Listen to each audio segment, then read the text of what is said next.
So, I currently just got done watching Wild Card Weekend for the NFL, which for those of you who don't follow sports, it was Wild Card Weekend, the first round of the playoffs, and it was a pretty exciting, pretty thrilling wild card series of games, which I was super happy with most of the results. The big one, the Jaguars, winning in a really ridiculous game. The final score was 10-3. It was a defensive battle, and it was a really interesting game to watch, actually, but from a neutral's perspective, I can understand it not being that fun. But there was one thing that happened for the most part over the course of multiple games, not just this weekend, but a few previous weekends, that have finally kind of clicked with me. They've reminded me how League of Legends and pretty much most esports in general actually have a little bit of an advantage on traditional sports in a way that I've not previously discussed. A lot of the time when I've talked about traditional sports and compared them to esports in the past, I've always been a big homer for traditional sports, saying that, esports will never replace the thrill of seeing top athletes compete physically, not just mentally the way that you see in esports. But there is, as I said, one really big, really key factor that esports have over traditional sports, and that factor is refereeing. Refereeing really plays a massive role in traditional sports in a way that is not really that often. I mean, a lot of people don't really think about how it can, not be a factor in esports, or I haven't seen anyone else really bring this up when it comes to discussing the future of esports. But, for instance, there's this horrible, horrible referee in the NFL named Jeff Triplett who repeatedly gets calls wrong. He repeatedly it's like he doesn't even care when officiating games. He's hopefully going to be retiring after this season, but pretty much every game, I think the last 3 games I've seen him referee in the past 3 NFL weeks, he's gotten at least 2 or 3 major calls wrong that could be game deciding. At least 2 or 3 major calls. For instance, there was a sack fumble that he said that there was forward progress, which, if you don't follow the NFL, that's not really possible. And that was something that could, the team that he kind of bailed out with that call ended up winning that game by a single point. The Tennessee Titans ended up beating the Kansas City Chiefs. And, you can't really necessarily go back and think oh, if this call didn't happen, then maybe that means the other team wins. Because if that call didn't happen, then the entire future of the game changes from that play onwards. But this is something that happens a lot. There are a lot of referees, particularly in the NFL, and especially in soccer leagues as well, particularly soccer leagues that don't have any sort of instant replay, not instant replay, but goal line technology, right? La Liga does not have goal line technology, I believe, and La Liga refs, and also pretty much every CONCACAF ref. I don't know if I've seen a single good ref in the entire CONCACAF region, but,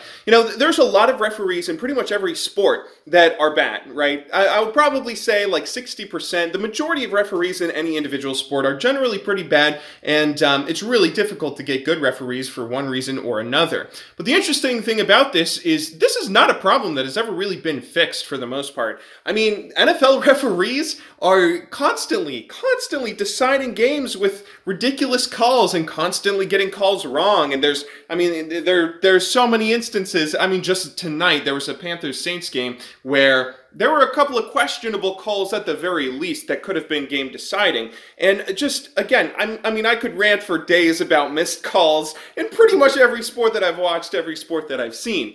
But this is one thing that League of Legends and every esport is immune from. And that's one thing I haven't given enough credit to esports for. In esports, you do kind of have referees, right? For LCS, there are technically a few individuals that are classified as referees on the on the stage, where if there's a pause or if a player has to take a bathroom break or something, there are specific rules that Riot has set up that those referees are supposed to inform the players of, and I believe, just officiate and facilitate that the game goes well. But beyond that, when it comes to the actual gameplay at least, everything is decided in-game. Everything is decided within the actual confines of the game, and in the game, there is nothing that you can't break the rules of League of Legends. You're not going to have someone scripting in LCS or anything. So this is one thing that I haven't really considered and I haven't really thought about before. I've often looked at the rigidness of esports and how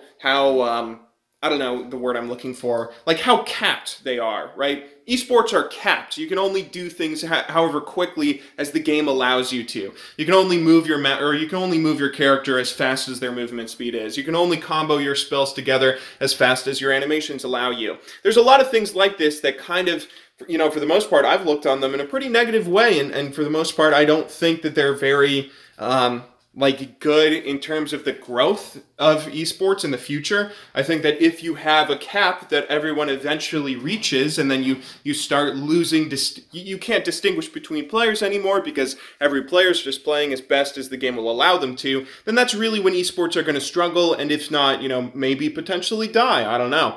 But this is one thing that, you know, oh my goodness, I have forgotten how nice it is to watch a sport or watch a competitive event, watch an esport, where there is no question over who deserved to win the game because there was no ridiculous, nonsensical, intentional grounding call or no goofy call from the referees or whoever that ended up completely changing the outcome of the game, not by the skill or the design of a certain team, but just through, you know, an arbitrary individual that might not even be that well trained for the job that they have. So, this is just something I've kind of been thinking about, and I've kind of had my mind on sports all day. Go Jaguars! I can't believe it. Blake Bortles is currently undefeated in the playoffs, okay? You guys all laughed at me at the start of the season when I said, oh, Blake Bortles is amazing. Oh, he's going to lead the previously 3-13 Jaguars to the playoffs. Everybody laughed at me. Everybody in life that I told laughed at me. And now he is undefeated in the playoffs, scoring every touchdown in the game that he was a part of. He scored the one and only touchdown on a beautiful fourth quarter call, or fourth down call. And yeah, I'm in a really good mood. But yeah, this is also something that I've been obviously enjoying the end of the NFL season here. I haven't really been getting too much into basketball. I think basketball just isn't my sport anymore, or at least the NBA. I'll watch March Madness, but yeah, I'm pretty. As much as I'm excited to see stuff like how the NFL season is going to turn out with the Super Bowl, I'm really excited for the spring season of LCS to start because I have forgotten a lot of the things that you just sort of take for granted when you spend a lot of time watching LCS, and I'm pretty excited for the new season, the new franchise league in NA, and hopefully the Golden State Warriors will choke, or Golden Guardians, whatever they're called. Anyway, hope you guys enjoyed this short video. I'll see you all soon, but until then, thanks for watching. Good luck in solo queue. Have a wonderful day.